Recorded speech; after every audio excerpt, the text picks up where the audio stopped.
1990-жылдын ноябрь айында СССРдеги эң коркунучтуу киши өлтүргүч Андрей Чикатило кармалган. Анын ысымы бүткүл дүйнөгө белгилүү болуп, коркунуч жараткан жана ондогон өлтүрүүлөр менен тыгыз байланышкан. Бүгүнкү күнгө чейин ал тууралуу тасмалар жана сериалдар тартылып, анын фанаттары курмандыктардын саны боюнча бири-бири менен атаандашып келишет. Бирок эмне үчүн Чикатилону 13 жыл бою кармай алышкан жок? Эмне себептен күнөөсүз адамдар соттолуп, издөө иштерине 10 миллион совет рубль сарпталган. Анан бул маньяктын изине кантип түшүшкөн? Алдыда кененирээк. Келечектеги киши өлтүргүч 1936 жылдын октябрында Украинадагы Харьков областында төрөлгөн. Айтымдарга караганда балада тубаса мээ оорусу болуп, ал баш оорутуп, көрүүнү начарлаткан. Мындан тышкары Чикатилонун апасы Зара кармай албай калгандыгы үчүн катуу сабашчу дешет. Улуу ата мекендик согуш башталганда атасы фронтко кеткен. Ошол маалда Андрей апасы менен калган. Айыл немистер тарабынан басылып алынган. Айтымдарга караганда Чикатило мыкаачылыкка күбө болгон. Качып бараткан балдарды да катышкан. Легенда боюнча Андрей тайгаланып ташка башы менен урунуп, эсине келгенде өлгөн адамдардын арасында чуңкурда жаткан болгон. Согуш учурунда Андрейдин апасы кыз төрөгөн. Айтымдарда ал зордуктоодон кийин төрөлгөн имиш. Ушактарга караганда баланын атасы немис жоокери болгон. Бирок Чикатилонун агасы же иниси болгонуна эч кандай далил жок. Келечектеги маньяк 14 жашында кошуна аял аны зордуктоого аракет кылганын айткан. Бул стресс анын эсинде өмүр бою калган. Ал эми армияда Чикатилону кызматташтары зордукташкан. Аскерден кайтып келген соң кыздар аны жагымдуу деп эсептешкен. Бирок акыры Чикатило төшөктө жарамсыз болгон. Болочок жубайы гана аны менен жакындыкка бара алган. Үй бүлөдө кумар жок болсо да, экөө 2 бала тарбиялап өстүрүшкөн. Аялы үчүн ал ишенимдүү, тынч, эмгекчил күйөө болгон. Айтымдарга караганда тоок союуга да колу барчу эмес. Анткени жаны ачыр эле. Бирок дал ушул маалда анын ичинде желмоз ойгоно баштаган.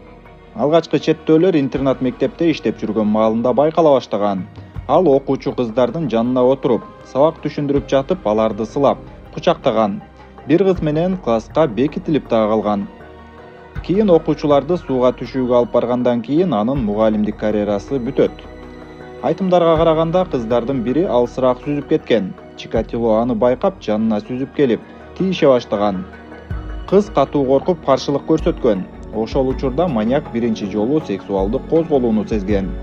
Бул окуя билинери менен Андрей Романовичти арыз жазууга мажбурлашкан. Көп өтпөй Чикатило үй бүлөсүн Ростов областындагы Шахта шаарга көчүрүп кызматка орношкон. Бул жумушта ал көп командировкага чыгыш керек болчу. Дал ушул нерсе ага СССРдин ар кайсы аймактарында киши өлтүрүүгө шарт түзүп берген. Алгачкы курмандык жана сот адилетсиздиги. 1978 жылдын декабрында Елена Закотнова аттуу 2-класстын окуучусу жоголгону белгилүү болот. 2 күндөн кийин анын зордукталган жана муунтулган сөөгү Грушевка дарыясынан табылган. Тергөөчүлөр Александр Кравченкону кармашкан. Ал мурда да зордуктоо үчүн соттолгондуктан шек ага түшкөн. Чикатило дагы шектелген, бирок далил жетишсиз болгон. Натыйжада Кравченко атылып кеткен. Бул иш өлүм жазасы тууралуу чоң талкууларды жараткан. Дал ушул өлтүрүү өспүрүмдөргө жана жеңил ойлуу аялдарга каршы жасалган кандуу сериянын башаты болгон. Ошол кезде пресса унчуккан эмес. СССРде маньяк бар экенин айтууга болбойт эле. Көптөгөн кыздар өздөрүнө кандай коркунучтуу болуп жатканын билген дагы эмес. Чикатило курмандыктарын аялдамалардан жана вокзалдардан тандап, жол көрсөтүүнү же видеомагнитофон көрүүнү сунуштаган. Ишенчээк адамдар өздөрү эле өлүмгө бет алышкан. Ал адамдар көп жүргөн жолдордун жанында өлтүрчү. Милиция мындай мыкаачылык психикалык оорулуу адамга гана таандык деп эсептеп, акыл эси жайында эмес адамдарды массалык кармашкан. Эл муну акмактар иши деп атап коюшкан. Көптөгөн адамдар кылмыштын боюн калган, бирок өлтүрүүлөр токтогон эмес. Бул адилетсиз өкүмдөр чыныгы максаттан Чикатилону кармоодон алыстатып турган. Бир жолу гана Чикатило шек жараткан. Автовокзалдын жанында кыздарга асылып жүргөн адамды байкашкан. Ал транспортты бат-бат алмаштырып, вокзалдарда түнөп, союклар менен байланышта экени аныкталган. Аны кармашканда чамаданынан бычак, аркан жана вазелин табылган. Бирок ал баарын актаган. Аркан менен куту чаап ойлойм, бычак менен нан кесем, вазелинди кырынгандан кийин колдоном деген. Канынын тобун дагы адаштырып алышып, туура келбегендиктен кое беришкен. Өлтүрүүлөр курмандыктардын саны 40тан ашкандан кийин гана олуттуу изделе баштаган. Издөө иштерине 10 миллион совет рубль бөлүнүп, тик учактар көтөрүлгөн, элдик кошундар тартылган. Алардын арасында Чикатилонун өзү дагы болгон. Ал өзүн издөө аркылуу шектен кутулуп, операциянын масштабын билүүгө аракет кылган. 1990-жылдын ноябрында акыркы өлтүрүүдөн кийин Чикатило бул жолу качып кете алган эмес. Жалбырак жабышкан плашы аны дароо эле шек жараткан адамга айланткан. Милиция паспортун текшерген. Көп өтпөй аңдууга алынып, 20-ноябрда ал жумуштан эрте чыгып, тиштелген манжасына байланыштуу травмпунктка барат. Сынык экенин билип капаланып пиво сатып алган учурда аны милиция кармаган.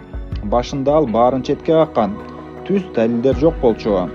Ошондо психиатр Александр Бухановский чакырылып, 3 сааттык сүйлөшүүдөн кийин Чикатило кол жазма түрүндө бардык кылмышын толук моюнга алган. Ал 50 адамды өлтүргөнүн айткан, бирок так саны белгисиз. Сот учурунда Чикатило өзүн акылынан айныгандай көрсөтүп, ар кандай жоруктарды жасаган. Курмандыктардын жакындары ага кол салууга аракет кылышкан. 13 февралда ага текшерүүгө алып барабыз деп айтышкан. Чынында болсо өлүм жазасына алып кетишкен. Чикатилонун өлүмүнөн кийин дагы анын коркунучтуу жолдоочулары чыккан. Александр Пичушкин жана Михаил Попков адам өлтүрүүлөрдү жасашкан. Пичушкин шахмат тактасындагы 64 клетканын санына жеткирүүнү көздөгөн, бирок 49 гана кылмышы далилденген. Попков болсо киши өлтүрүүлөр боюнча Чикатилодон да качып кеткен. Экөө тең өмүр бою эркинен ажыратылган.